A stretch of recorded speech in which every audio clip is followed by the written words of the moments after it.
are very simple. We ask that they have graduated from Oelwein Community High School and they are still serving our country in uniform. If you have a candidate for next year's speaker, please contact me. Tom Hallberg was a 2002 Oelwein graduate. He is the son of Chuck Hallberg and Sherry Hallberg.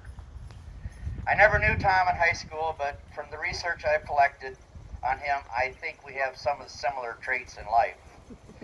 It seems he has shed his blue or pink hair. I'm sure it was more unique than it is today. Evidently you were a trendsetter, Tom, and we didn't know it. You were way ahead of your time. A friend of mine who I spoke to said that Tom never took life too serious, and later in life he stayed true to himself.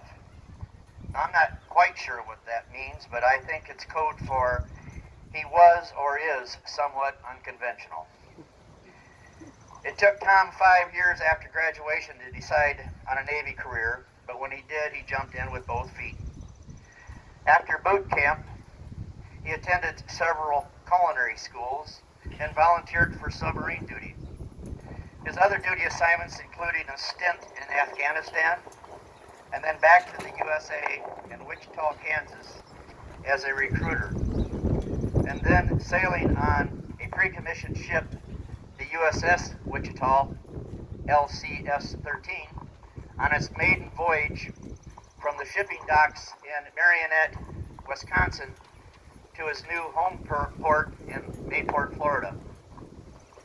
Tom and his wife Kelly have 3 children, Victor, Nora, and Calvin, and are now stationed at Whidbey Island in the state of Washington.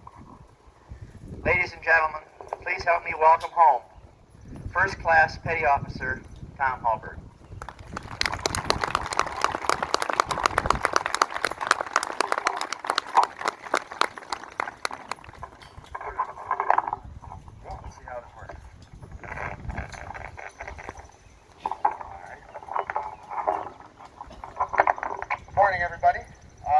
Just wanted to say thank you to the Oelwein High School Band for making it here. I know that my friend Lucas here knows and recognizes that we actually ran around with the band for quite a while. I'm also glad that we get to make this speech right next to where Walt Sauer is at, because he was actually one of the people who recruited me to go ahead and play taps quite often. A 14-year-old kid doesn't know what taps means. It's just 4 different notes. It doesn't seem like much, doesn't seem like it can affect anybody, but after you play a few funerals, you start to understand. And then, after you join, you serve, you lose, you understand a little more. It did take me about 5 years to figure out that the Navy was going to be for me. Part of that was meeting a young lady and being with child and realizing medical benefits aren't cheap. And shortly after joining, I volunteered for submarines at A school, and it was a very different experience, sleeping between a multi-billion-dollar missile and a poop tank sometimes. But it was worth it. The people I met down there were about as weird as me, so that works out, and the most intelligent people I'd ever meet in my life. I did 8 deterrent patrols on submarines, and then ended up going to Afghanistan for a short period, about a decade ago, with the provincial reconstruction team. So we were tasked with winning over the hearts and minds of the individual Afghanis by building mosques, temples, things like that. While I was there, I had the honor to serve with some of the greatest men and women that I've ever seen in my life. I was with Staff Sergeant Oliveira, was my rack mate when we were in training in southern Indiana for 3 months, getting ready to go to Afghanistan for a year. And BUC Border was a CB builder, a carpenter, consummate chief with a big old mustache, and always lifted weights with a cigar in his mouth for some reason.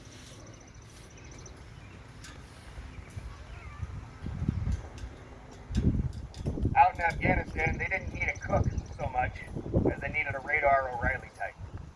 I ended up taking on every collateral duty known to man, took on every collateral duty known to man. I was in charge of the crew library. I ran the mail. I also drove truck on every other mission every other day while I was out there. And there was one day, mid-October, that unfortunately Chief Porter and Staff Sergeant Oelwein did not come back on that mission. They hit a 500-pound IED that was meant for a vehicle, but while they were dismounted walking around. And then I truly understood what TAPS really means. Songs have an effect. And I want to thank the Oelwein High School Band for coming here to play songs. It means a lot. And speaking of songs, I am going to share with you today one song I did learn while I was at boot camp. One of the clean ones, I promise. It's actually called The Girl with the Yellow Ribbon. Okay. Can we do that? That work? Okay. It's not gonna work. There was a girl who wore a yellow ribbon. She wore a yellow ribbon in the early month of May. And if you ever asked her why she wore it for the sailor who is far, far away. Far away, far away, far away, far away. She wore it for the sailor who is far, far away. That same girl's dad, he carried a big old shotgun. He carried a big old shotgun in the early month of May. And if you ever asked him why he carried it to keep that sailor far, far away, far away, far away, far away, far away. He carried it to keep that sailor far, far away. That same young lass, she pushed a big blue buggy. She pushed a big blue buggy in the early month of May. And if you ever asked her why she pushed it 'cause that sailor couldn't keep far, far away, far away, far away, far away, far away. She pushed it 'cause that sailor couldn't keep far, far away. Now some years pass, and she carries bonny flowers. She carried poppy flowers in the early month of May. And if you ever ask her why she carried them, she placed them on the grave of her sailor who is far, far away, far away, far away, far away, far away.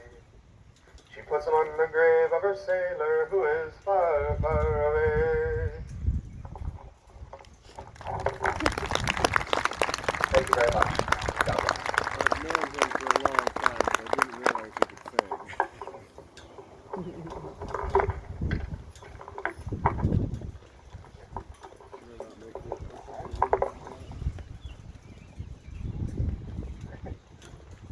And next will be the bell toll for veterans who have passed over the course of this past year.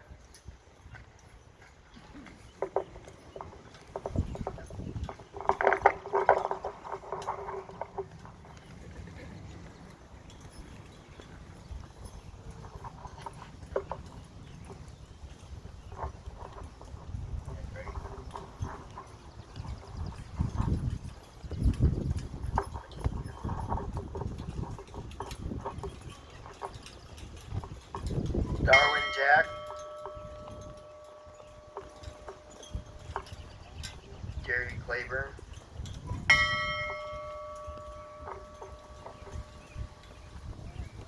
Dave Dillon,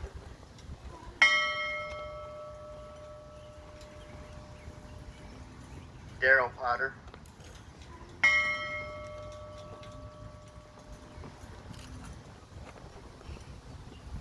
Dick Egan,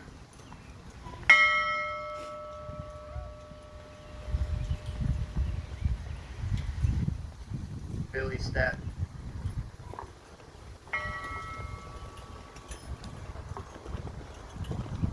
Eldon Inglemouse,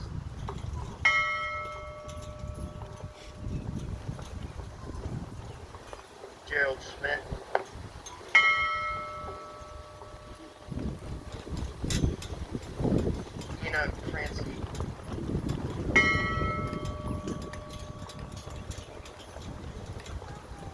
Howard Clapp.